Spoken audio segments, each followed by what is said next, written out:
back to the game. Possibly enough to warrant someone holding a grudge over it, but the other person who knew about the potential transfer right now was his wife. I's a bitch, though. Did it really? Yeah. It got perfect scores from our site and from Famitsu.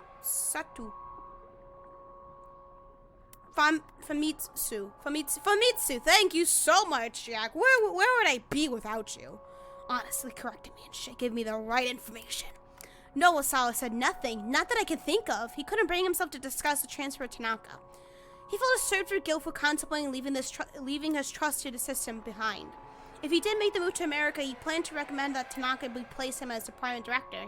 Still, he didn't expect that to make up for his abandonment. Alright, I'll see what information I can find then, Tanaka said. The kidnapper had forbidden any contact with either family or the police, but Tanaka was outside of that circle and he knew how to handle himself with discretion. I was going to discretion? Discretion, guys. I'm sorry to have to put this on you, Osawa said, and thank you. For now, let's see if we can get Hitomi to exchange some more emails. Too bad the bitch probably got shot!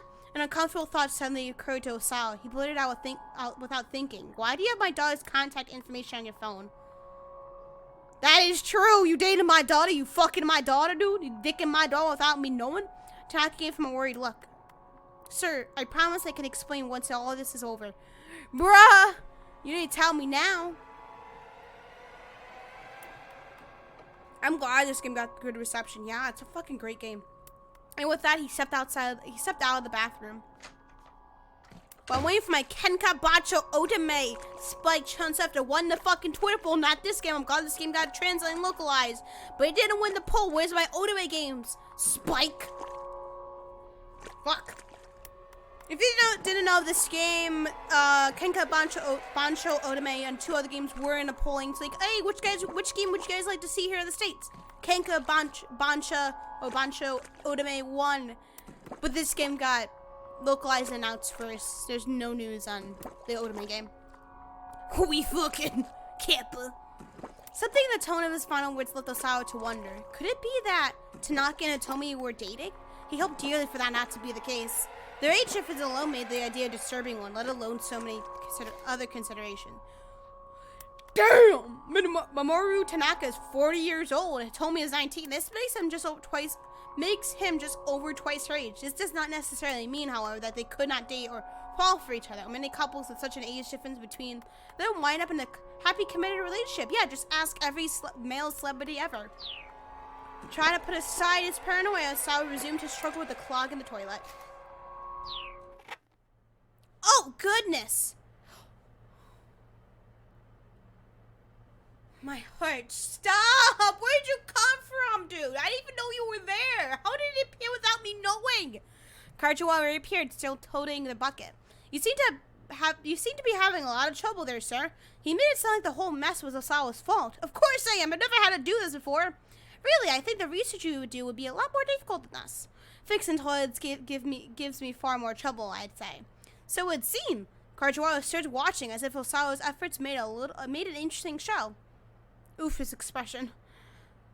I don't know the first thing about viruses, sir, but I don't find unclogging toilets to be that difficult. Oh yeah, Osawa snapped. Then how about you fix the damn thing?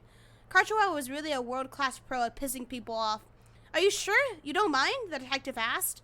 Be my goddamn guest. Osawa shoved the plunger into Karjawa's hand. Okay then. That was something. Leaving the detective to handle the toilet, Osawa marched back to his study. Yo, it's the 428 menu music! You can kind of hear it. He turned on the CD player and lay back on the sofa, squeezing his eyes shut. That ain't sofa, bitch. It's a chair. He was seriously on edge. Karjawa had totally broken his stride. What now? The door to the study slowly slid open. It's Detective Karjawa, sir. I thought he slipped and hit his head. I only fucking wish he did. Please don't come in here without asking. My apologies, Mr. Osawa. I just wanted to inform you that the toilet has been fixed. Right, fine. Osawa hardly cared. He just wanted this guy to give him a little peace. Don't shake my hand! Get your dirty ass hand away from me! Oh my, is that really all you have to say, sir? Not a compliment or encouraging word? Maybe a good job, Karjuar, or you're getting a promotion, detective? What do you mean it's a promotion? I'm not in charge of you. I'm not your boss. Osawa blew out his breath in exasperation. How? Hurry, you a detective. I'm not sure I get your meaning, sir. You were completely clueless. I'd like to ask your superiors to replace you with a detective who knows how to take his job seriously. Mr. Osawa, with all due respect, it's unusual for a precinct detective like me to be stationed at a victim's house. What's your point? Not to brag, sir, but I happen to be an exceptional detective. Karjuar beamed with pride. In fact, I made an excellent show in the Superstar Detective contest we had on our police social media service. Bruh! For a moment, Osawa thought the bolt of incredulous anger that shot through him was the onset of a stroke. If only I could have a stroke now. How could a single person be so utterly infuriating? And you can't tell anyone about this, Karjuar went on obliviously. But this summer, a new detective manga is starting up based on me. I don't... Shit, it's a bop. What the fuck? How is this guy getting a manga based off of him? Osawa spat out a peal of faint laughter. Peal? Whatever. Is that his old manga, Nani? A manga? I can tell you all about the plot, sir. Would you like to hear about it? I would not. It's about a what the fuck? I hate this guy. He just knows he's an asshole. It's about a telecommuting detective who solves major crimes using just his wits and his computer. Sure you'd like to hear about that, sir. I really wouldn't. I know I may not look it, but I'm pretty handy with computers. Karjuar's eyes stripped over to Osawa's desktop. Oh, get your dirty ass hand over mine! Take that glove off at least. Even without the glove, you're touching me with just your hand, like hand-to-hand contact. No. His hand darted to the mouse in a matter of moments. He cleared the screensaver and booted up a web browser. Hey, Osawa Bork, don't touch that! But he was too late to stop the detective. The monitor showed up the page for Aya.net, a fan page devoted to Aya Kimiki. Osawa's imminent rage stroke was beginning to make his vision grow fuzzy. Hand holding is the most lewd thing you could do, you nasty fuck. Especially with a glove that's been in the toilet. You come to this site regularly, sir? Regularly? Ah, well, I'm not sure I'd, Osawa trailed off, feeling the heat of a blush flare on his cheeks. There's a lot of stuff on this site. Is there a section you primarily spend time on? Well, I mean, for my part, I really only go to the fan forums for folks 40 and over. Aha! With a twink of curiosity in his eyes, Karjuar appeared at the computer screen. Having his privacy invaded to this degree was the ultimate disgrace. Don't see my fucking post, the lewd! Alright, Osawa huffed. You're an amazing detective, Karjuar. Just incredible. I see you in a new light now. Now would you please get the hell out of my room? He tried to usher Karjuar back out of the room. Please leave me alone. He got up to leave the study.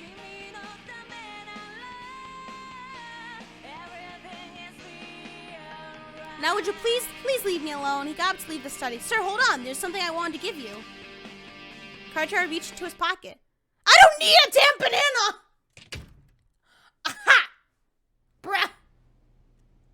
Banana counts. I got 20 million now, I swear to God.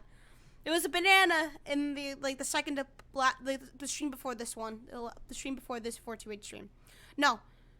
In the stream before, in the last 428 stream, that was before the last one we did. That's too confusing. Osawa fled the room.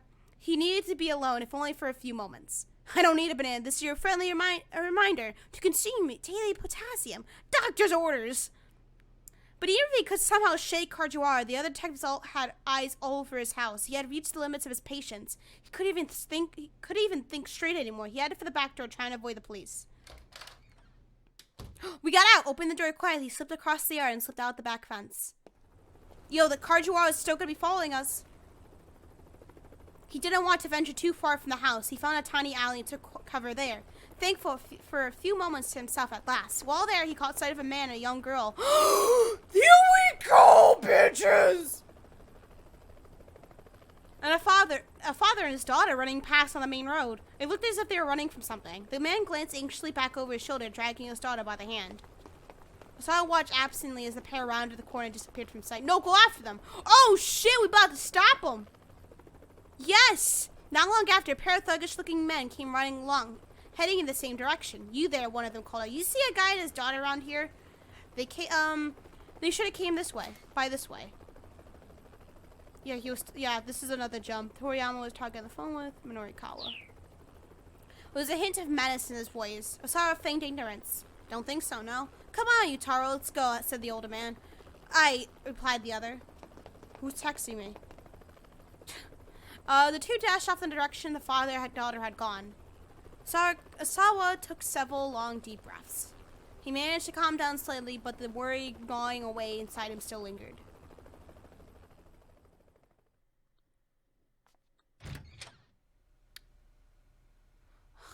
Leave me alone, dude. Actually, is there a way to... Okay. You still here? Yes, sir. I was told to keep my eyes on you after all. Believe me, it shows. Mr. Osawa, if you're going to go outside, I'd appreciate if you let me know first. What? I gotta go. You guys have fun. Bye, MKU. Thank you for coming along.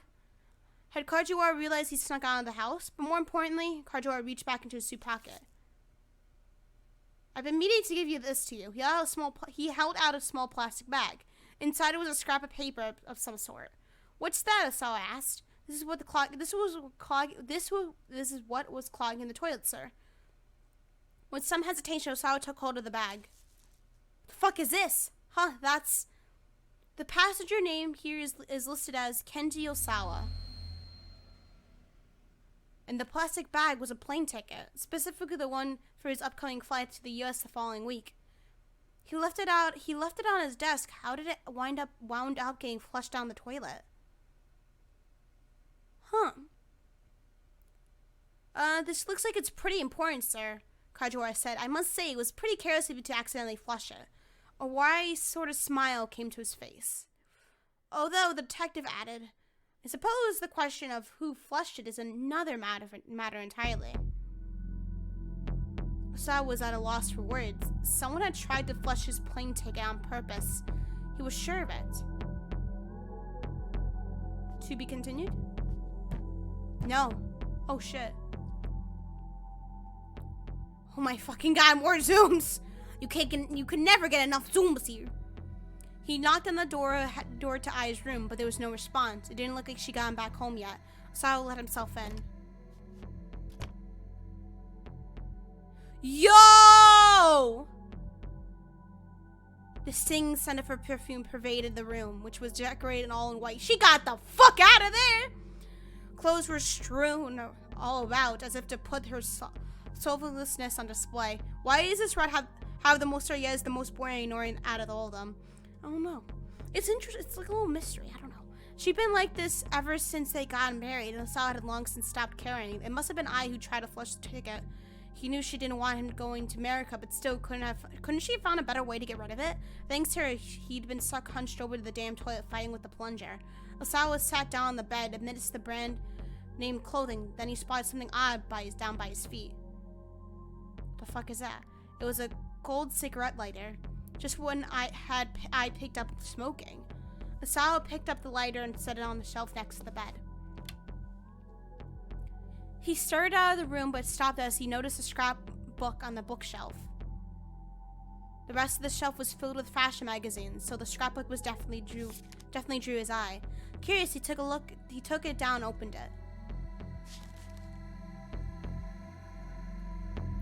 The book was filled with articles and write-ups about the results of Osawa's research and the company's various achievements. So, for this guy's route, all the cars are always strange, so it's least humorous, but the most plot-heavy. Well, whenever Kajiwara comes around, that's when shit gets crazy, honestly. Flipping through the pages took him on a trip down memory lane. There was even an old company memo welcoming Tanaka on board as his new vice director. There was a photo of Osawa shaking Tanaka's hand at the party celebrating his new position. It was a little peculiar to think that she had bothered to keep something so trivial. A series of magazine articles was nestled between the pages further into the book. These had been clipped out for inclusion in the scrapbook itself. Osawa glanced through them. Floundering Okushi Pharmaceutical arranges marriage of political convenience. It was a self-indulgent piece from some rag called 4-Star General Gossip from right after he and I had gotten married. When the piece had first run, he'd been too furious to read it. Now he gave it a quick looking over. It was pretty much exactly what he expected. It talked about how one of the corporate directors had sacrificed his own daughter in order to keep one of his researchers on board, allowing someone to come into harm for one's personal gain. In this case, the term is used figuratively, not literally. Referring, of course, to Makino Alfrangosawa Ai's hand in marriage. Rumors abound of marital strife between the newlyweds. The article went on to talk about how Ai had been dating another man before she and Osawa had gotten married. The whole thing was a bunch of puerile rubbish.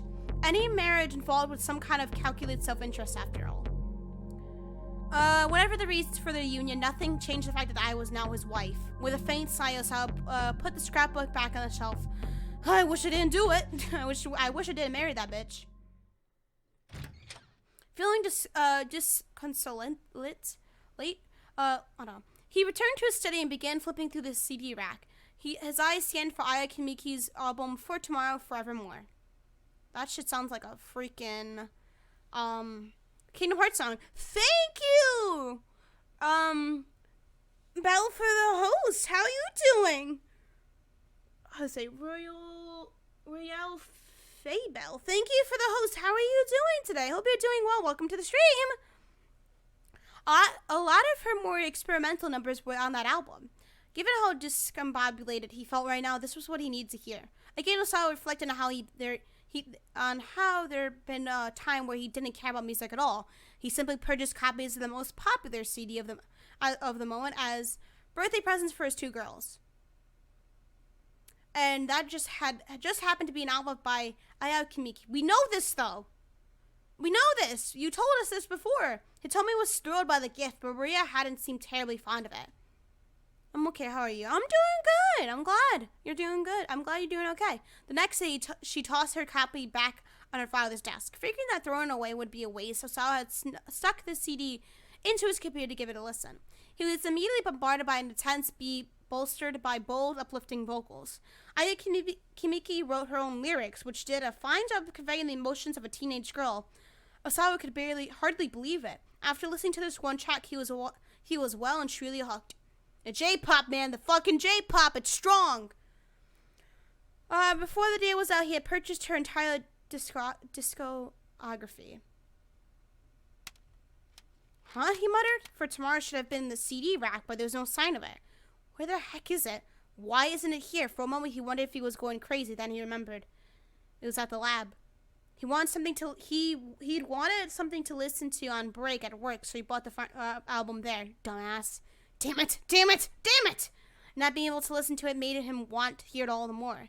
It wasn't like he could just go out and buy another copy right now either. He just had to borrow the copy he'd given Hitomi all these years. Or to Hitomi all these years. Yo, if Tanaka's like sniffing your panties real quick. Ooh, I don't want to barge in that room. Unable to contain his need to hear that music, he went into Hitomi's room. There he quickly rummaged to the CD rack beside his daughter's bed. Part of him felt like he was being a little sneak thief. According to the email Tanaka had shown him, someone was trying to kill Hitomi. Under the circumstances, he knew that what he was doing was ridiculous, yet he still couldn't resist the impulse to find the CD. I haven't heard of it. Is it any good? It's fucking fantastic, Belle. It's fantastic. There are no Aya Kimiki CDs in the rack at all. Oh, damn. Osawa pulled out every CD on the rack, but they were all classical music. He slumped back in disappointment. It had to be somewhere here in her room. Is that a bomb? Osawa jumped at the sound of his cell and fumbled to get out of his pocket. Makino's name was displayed on the LCD screen. I've clipped so many moments from this game. Yes, you have. I'm out front. That was all Makino said before hanging up. Hurriedly, Osawa began tidying up the CD rack. As he worked, he thought about what he was going to say to Makino.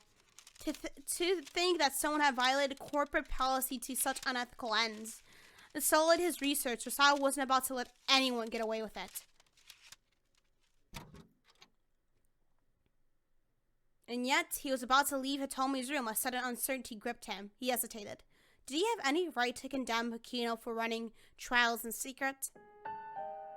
His hand began to sweat as it gripped the doorknob. No, he didn't. How could he? His hands were dirty in all of this too. Full motion video, bitch! We need to keep this a secret. Just between us, the boys. It'll be fine. We've already cleared animal testing. Doesn't mean it'll be okay on humans. The memories hovered. Osawa himself had already administered the antiviral to someone, hadn't he? Was it his wife? Was it his first wife? It was the only way. Bitch! Now you get interesting! Muttering to nobody in particular, Osawa trudged toward the front of his house. Now you get interesting, motherfucker! No! No! So wait, what do we... No, we did... Fuck off!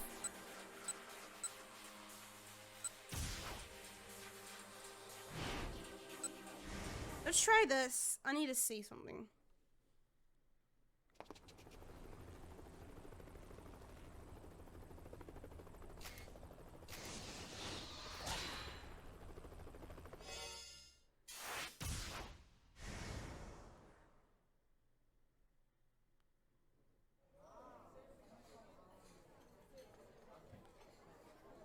Okay. Let's try this again. Toyama, don't get any of your crazy ideas.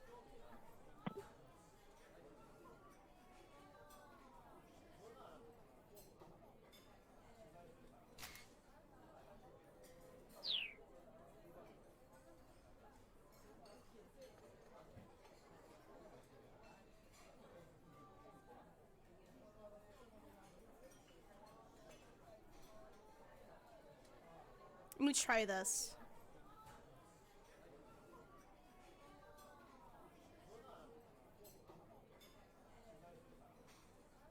Okay, it's saved. How far have you gotten in it? 9 hours into it. Only at the 12th hour. I think we started at 9 o'clock in this game.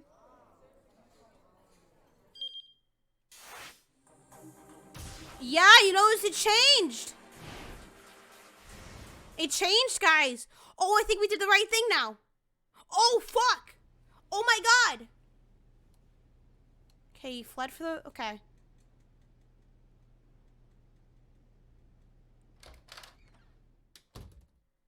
We did the right thing the first time by doing that first choice, but we didn't do Osawa yet.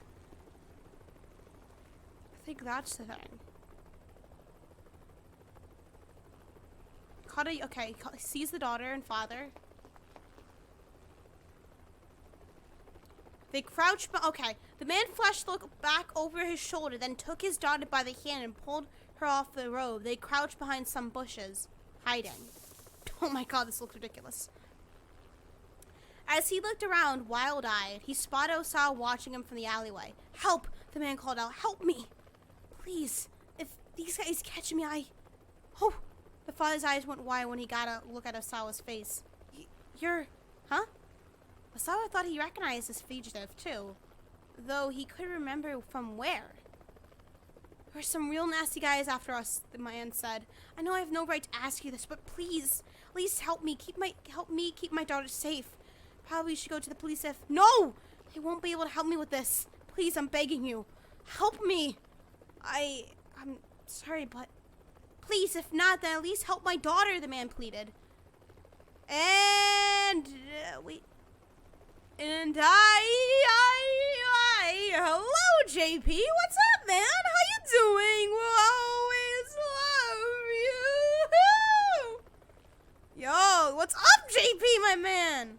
I think this is your first time seeing 428. Not much, dude. How you doing? I'm doing pretty good because I'm playing this fantastic, crazy-ass... Yo, guys, I think we need to gift JP this. We need to give JP this fucking game right here. Yo! That's not right. Wait, no, this... Okay, JP, I swear to God, this is a fantastic game. It's got a perfect score from RPG site. It's got a perfect score from Famitsu. No, JP, it's a good fucking game. This game is pure gold. It's actually pretty fucking good. I'm not trying to torture you here. Osawa looked down at the girl. Help me. Free me. Unlike her father, she was calm and reserved. She reminded him of Mia just a little. These people need professional help. He decided to help them evade their pursuers. Let's see how this stream goes then. Man, you're in the middle of it all. Glad to hear you're doing well. Hell yeah. Osawa couldn't just stand idly by. He decided to help them evade their pursuers. Alright, follow me. Oh, thank you. Thank you so much. Oh, hell yeah. What? Oh, that's so fucking creepy, man. That's an emo right there. That's an emo right there.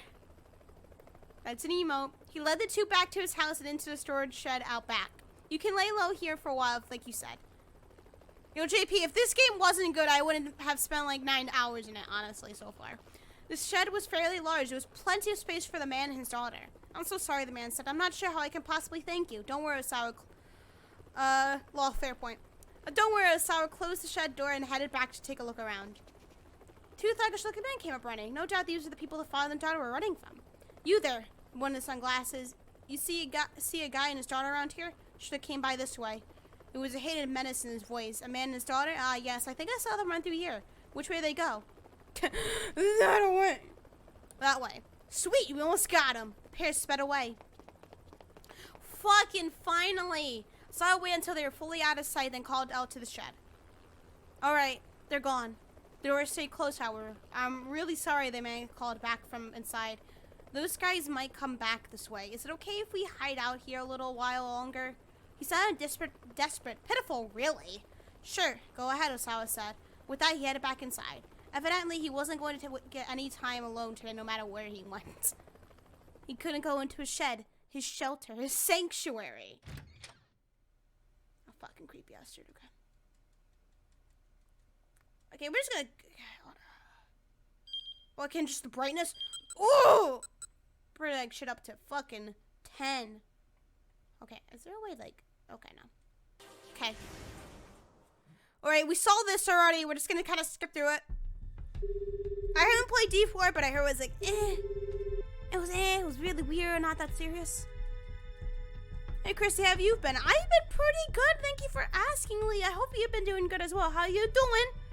That's way better than D4. You see, Jack even fucking approves it, man. I may or may not convince Chris to play through D4. I saw. How is D4? It's by the guy who made Deadly Premonition. And that was a great game, from what I've heard. I haven't played it. I also have D4, but I'm just like, ugh. It's,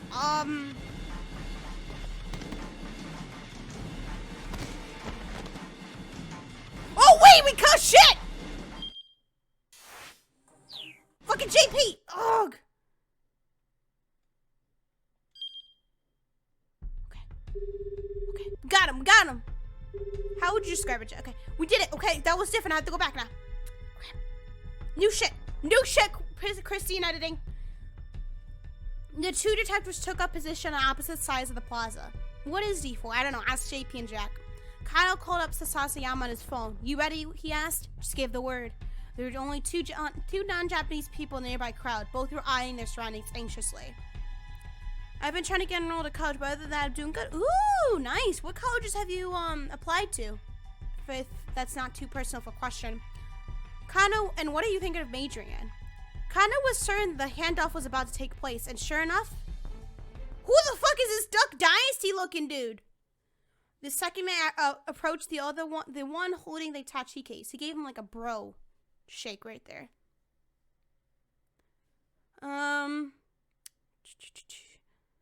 After exchanging a scant handful of words, he took the case and walked off. Sasayama, bitch.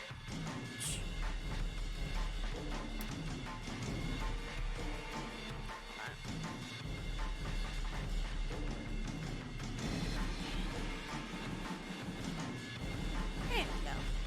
Don't need that. I don't need that in my life.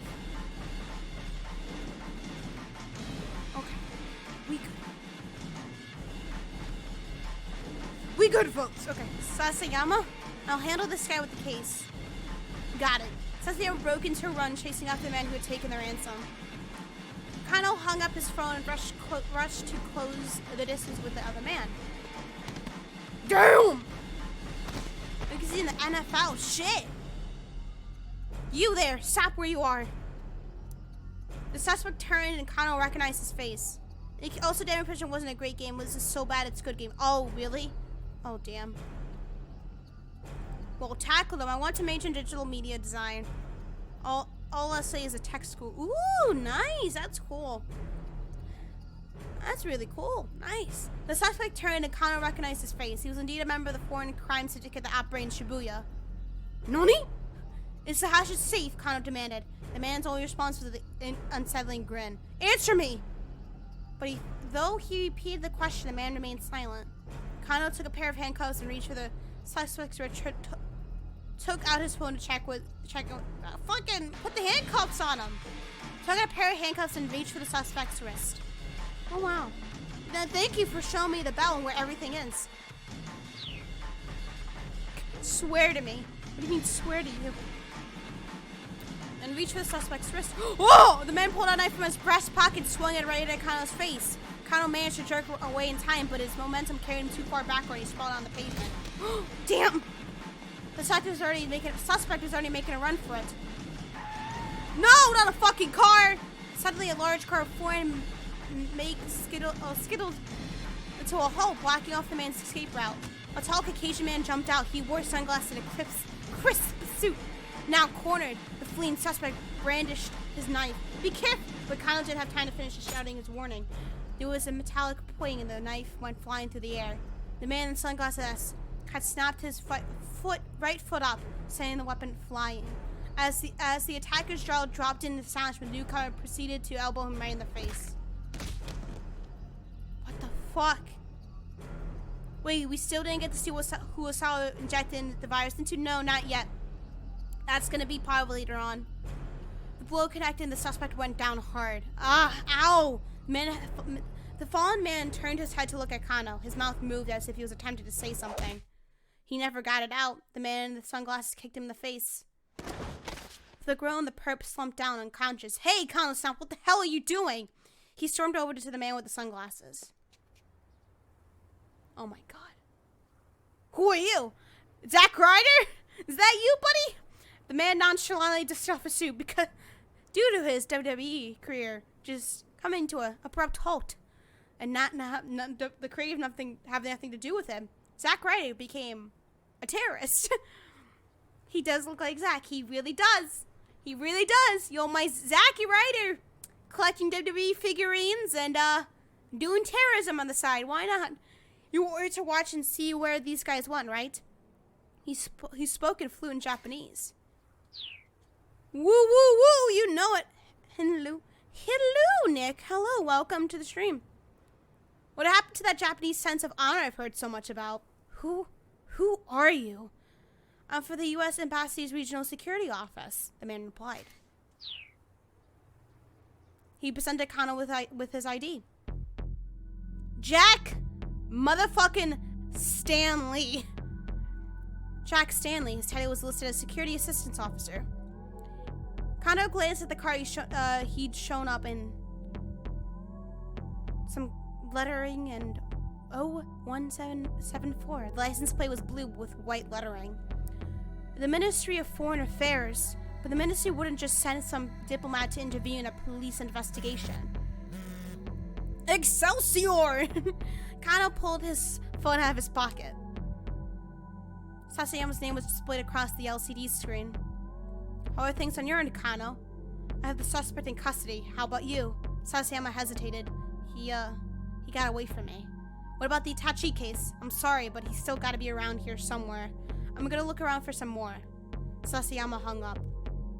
What's your name, detective? Jack Stanley. Stanley asked as Kano was processing this new information. Kano, from the Shibuya precinct.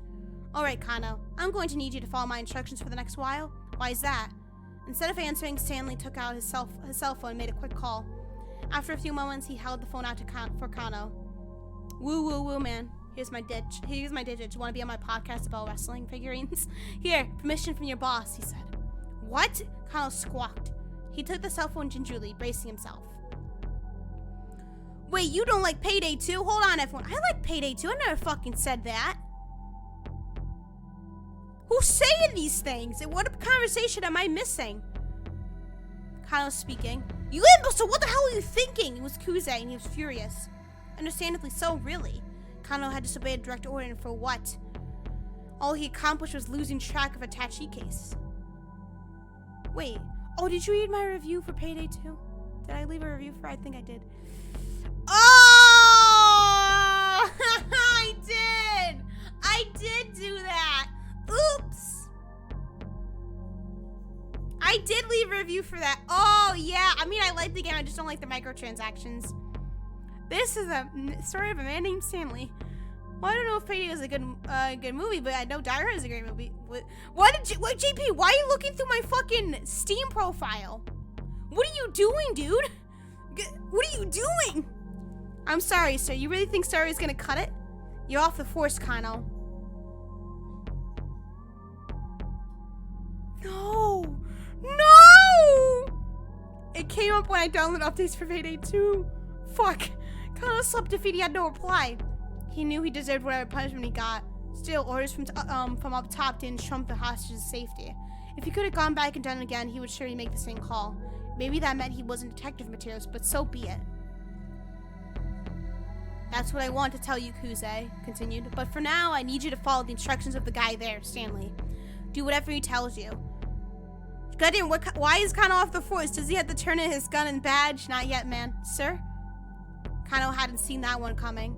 He disobeyed orders. That was undeniable. And yes, he knew he deserved a reprimand. But being ordered to tag along with some stranger who just turned up out of the blue? What the heck? May I ask why the U.S. Embassy is involved with this? No more questions, Kyle. Step in line. Please, just hold on. Sir, I have no idea what's going on here. Kuze let an exasperated sigh. That makes two of us, kid. Oh my god. And with that, the director hung up. Yo! It sounded like even Kuze didn't have the whole story here. Which meant that orders were coming from someplace higher. A foreign syndicate moving the ransom around the U.S. Embassy. Whatever was going on, it was more than just a local kidnapping case, and Kano was deep in the middle of it. He handed the phone back to Stanley. Oh my god. Oh my god. The orders were coming from inside their house.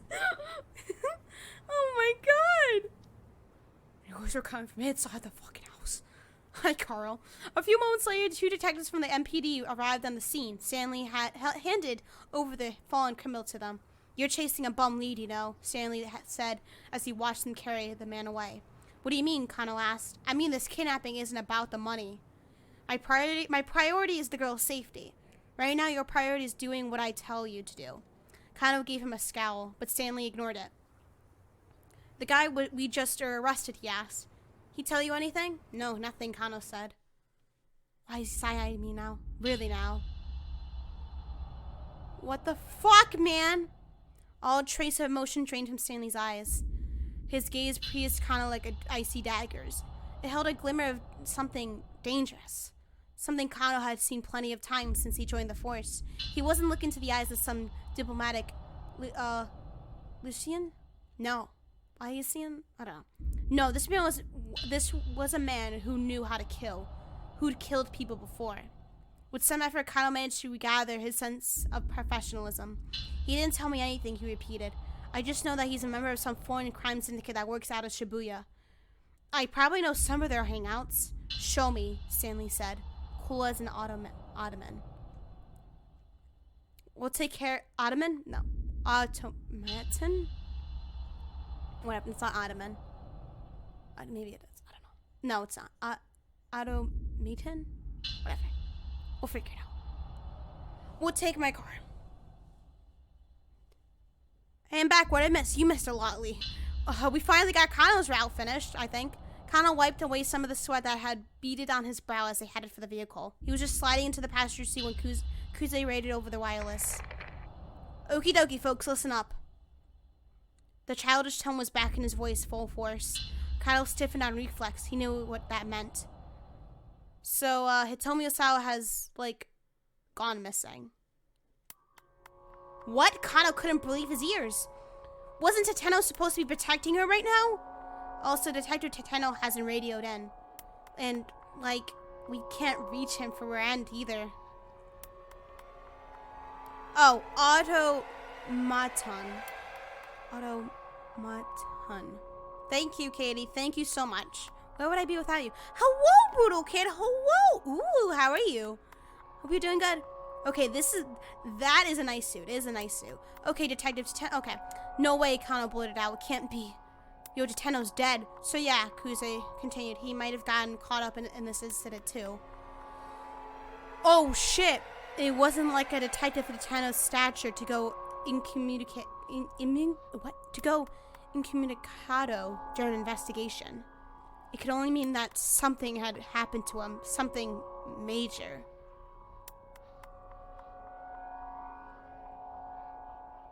To be continued. Yo, we're about to get the preview for the next hour, folks. Oh, we're hyped, aren't we hyped? Let's do this. Let's fucking do this. I'm ready.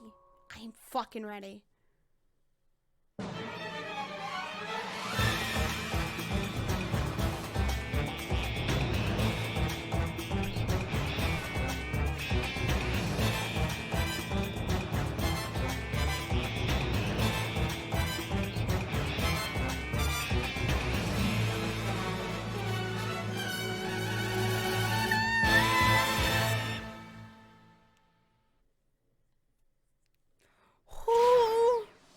Who can you trust? I got the achievement unlocked just now. I don't know who the fuck to trust anymore.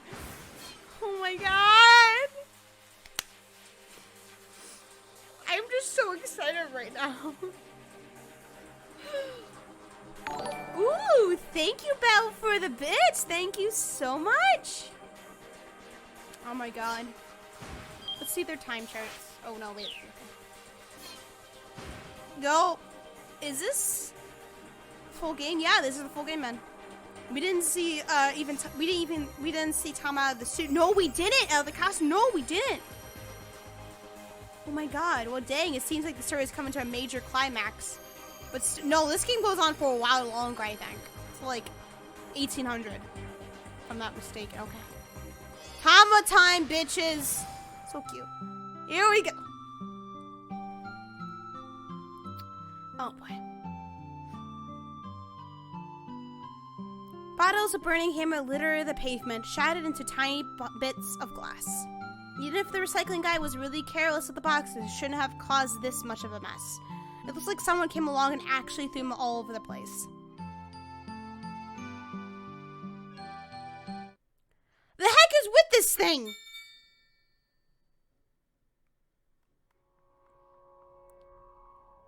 I toss away the miracle stone, which has clearly brought me only bad luck. We can't have a product demo without a product, which in turn means I won't be getting paid for this whole fiasco. Okay, we can do this. We can figure something out. Me. Mama didn't raise no bitch. I can figure something out. I try to give myself a pep talk, but I hear the doubt in my own voice. I try to brainstorm anyway. Finding inspiration is like trying to squeeze blood from a stone. I rack my mind for the best course of action, and at long last, I arrive at a conclusion. Somehow or another, I'm going to have to sell some burning hammer. I'll just have to find something else to sell. We'll sell burning hammer. That's what people are coming here for. Somehow or another, I'm going to have to sell some burning hammer. The flyers have already been handed out. People have come to the demo expecting to get burning hammer. I may have to put in some new bottles, and possibly water it down some. But getting this stuff sold is my only option. My eyes alight on one of the cardboard boxes, and I notice an odd mark that's stamped on it. Wait a sec. I've seen this before. I recall something Chiri said earlier. This is the sort of thing they'd sell at 100 yen shops or something.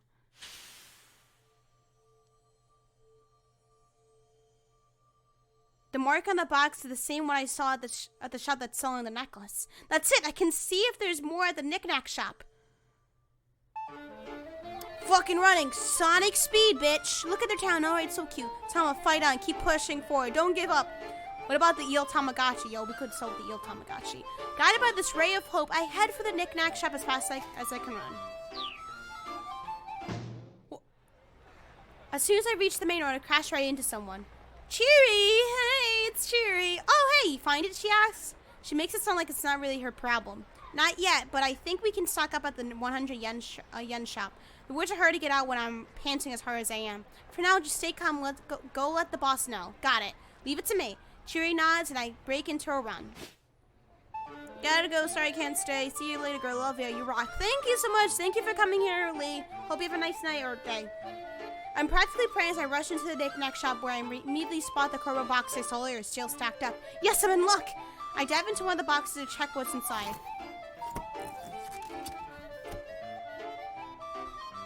It's packed with tiny bottles. There's no mistaking the noxious red liquid inside. That's burning hammer, alright. There's 50 bottles per box, and there are 4 boxes total. Assuming each bottle is 100 yen, including the tax, I can buy the whole lot with the 20,000 I got in my wallet. Mr. Yoneshita said he was selling the bottles at the demo for 15,000 yen apiece. That way, if we sell all 200 bottles, we'll be able to pay back his debts no problem. Whoa, what's with the deal with you? Oh my god, it's the man on the bike! It's all fucking connected, yo! The sales clerk's eyes go wide when he sees my getup. This stuff, I like your entire stock. I point at the burning hammer and the clerk makes an awkward face. I'm afraid that's already been sold. What? You mean like all of it? Nobody in their right mind could possibly want all of this. Yes, all of it, I'm afraid. I'm not going to roll over that easily. Whether I earn that extra 20,000 or not hinges on whether I can get this stuff. Please, you gotta help me out. I'm afraid it's out of my hands. Like, could you get in touch with the buyer? Tell them I'm willing to negotiate. I suppose that wouldn't be an issue, but... Actually, would you mind waiting for a moment?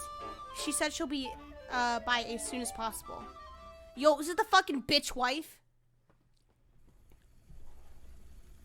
After 5 minutes waiting, the buyer still hasn't shown up. I don't think she's coming, I say. That's odd. The sales clerk murmurs. She said on the phone she'll come by just after 1 o'clock to pick them up. I really need this right away. I understand that, but please, it's out of my hands. By now, the sales jam has already started. If I come back and be empty-handed, what was the point of all this effort? Gimme. I already said I can't do that. Gimme! Would you please wait a moment? Gimme, bitch! Crew, why did they spend all that time trying to hand out samples? Why did I put this stupid costume on? Why did I miss out on lunch? Why? What was it all for?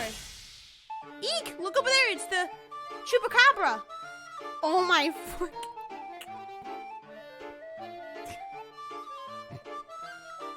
I love you, Tama! I am gay for Tama. I swear to God, I'm gay for her. God damn. Eek! Look over there! It's the chupacabra, huh? Yoink! Seizing the moment, I snatch up the box of burning hand and make a run for it. Hold it right there, miss. The sales clerk is quick to bar my path. Woof! I barrel my way right past him. I bump him harder than I intended as I race by. He loses his balance and goes crashing through the display case at the front of his shop. Oh my fucking God! We're about to light the thing ablaze. Holy shit. New emo time, honestly. We're about to light the place ablaze. Oh my fucking God. Some sort of liquid begins to gush from a red polyethylene container. Uh-oh! The sales clerk closed wide. His stare fixed on something that's on the sidewalk nearby. No! It's a cigarette! Oh, shit! No! Tama's fucking dead. Holy shit!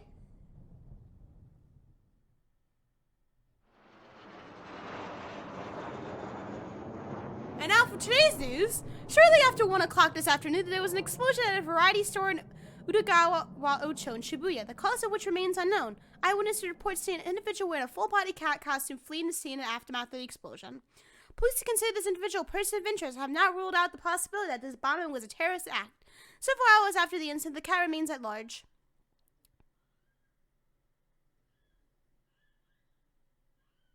Yo, that shit escalated quickly. Fled the fucking country. We fled the country.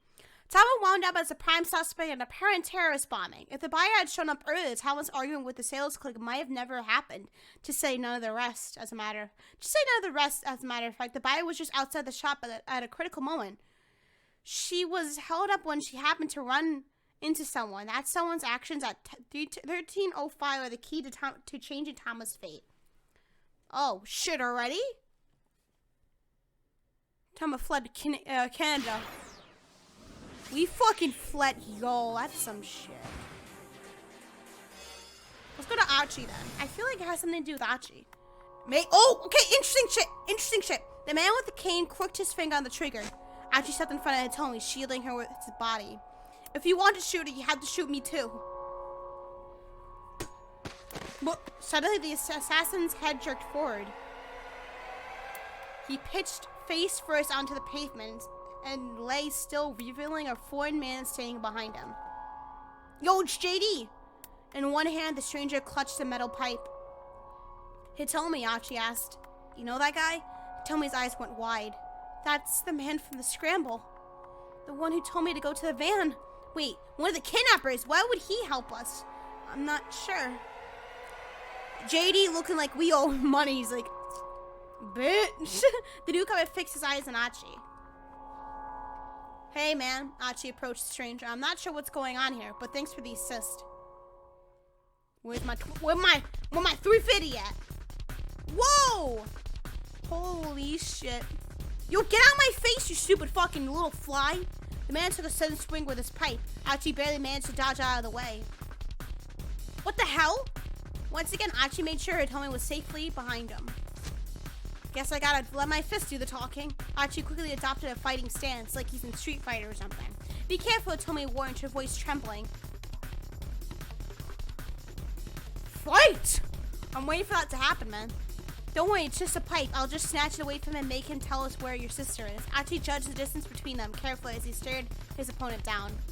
The metal pipe gave this thug considerable reach. One solid hit from that thing and Archie wouldn't stand a chance. He needed to end this in one punch. The crook sized him up for a few moments and lunged forward to attack. Now! Damn right in the jaw. Right? Yep, well, it's always the fucking jaw. Choose your fighter. One punch man. Archie is, Clean is the one punch man, alright? Saitama better watch out. Archie sidestepped to avoid the incoming blow, then delivered a vicious left hook to his adversary's jaw. The man went down hard. Step on his throat now, fucking kill him. Kill JD. He's an asshole. Archie gazed at his fallen foe, flexing his knuckles. The thing about guys who bring weapons to fights, they always let themselves get too cocky. Skill. He don't got no skill. He looked the guy over. The man had a tattoo peeking from one of his ratty sleeves. Come on, buddy. You can't clock out just yet, Archie said. Get up. I've got a few questions for you. He knelt down to grab the man by the collar. Whoa. I may not be able to sub, but I can drown you in bits. Thank you, Belle. Thank you for the bits. That means so much to me. Thank you. Oh, he has a gun. Oh, fuck. Halfway to his feet, the man pulled a gun from his breast pocket. Whoa, I didn't know you were packing heat. Archie took a quick step backward. The man's eyes burned with rage. He looked ready to pull the trigger at any moment, but he didn't get the chance. The gun! What's happened? The man with the cane had regained consciousness. Back on his feet, he trained his own gun on the foreigner. The foreigner quickly shifted his attention to the other gunman. Oh, no you don't! Archie darted forward and kicked the kidnapper in the hand as hard as he could. The gun went flying from his grasp. With a low snarl, the man took up the metal pipe again. Yo! Cane man! With the cane, bro! Rather than go for Archie, however, he charged the man with the cane. What the? Archie watched in astonishment as the two men grappled. I will kill her! No, I will! They're fighting over the right to kill Hitomi statue waifu. Now's our chance. Grabbing Hitomi by the hand, Archie broke into a run. Damn. Fucking tight shit right there.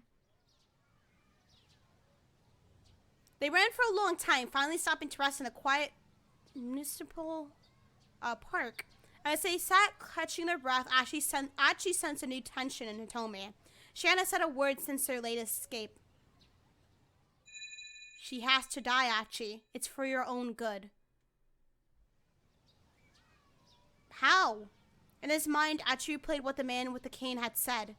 So, Hitomi, Achi hesitated, about what happened back there. Yeah? She sounded like she'd been far gone in her own thoughts. You gotta believe me, I have no idea who that guy was. Never seen him before in my life. He must have been saying that stuff to confuse us, to trip us up, but how does he know your name then? Yeah, Hitomi said again. Is that what's been bothering you? Huh? Now it's Achi's turn to go monosyllabic.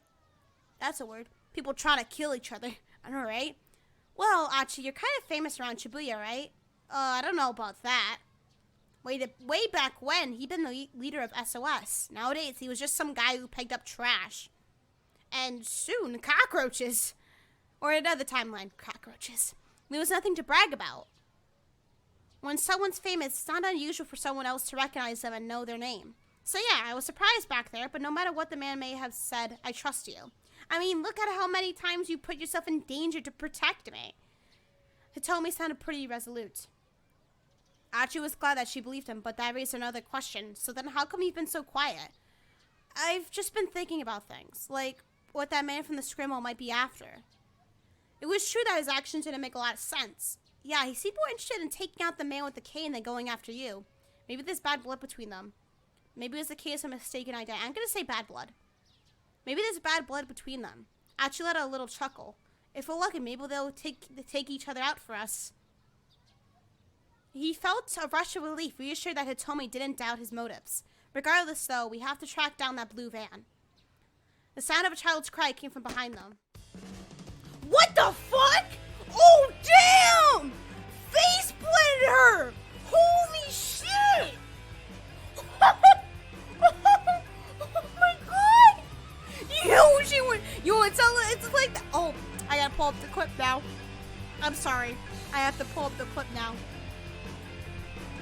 Oh my god, they did not do her like that.